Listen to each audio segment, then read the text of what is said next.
A motorcycle covered the first 60 kilometers its journey at an average speed of 40 kilometers per hour.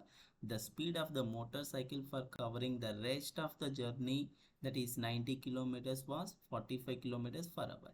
During the whole journey, the overall average speed of the motorcycle was. In that, first we need to find the time taken.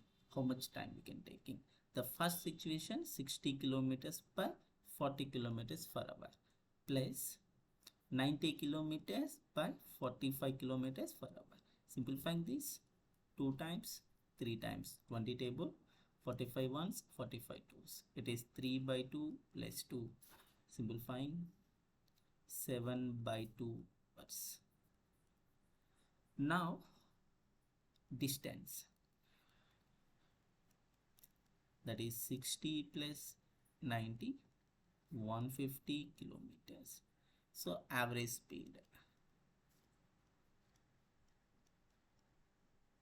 that is 150 kilometers by the time taken by 7 by 2.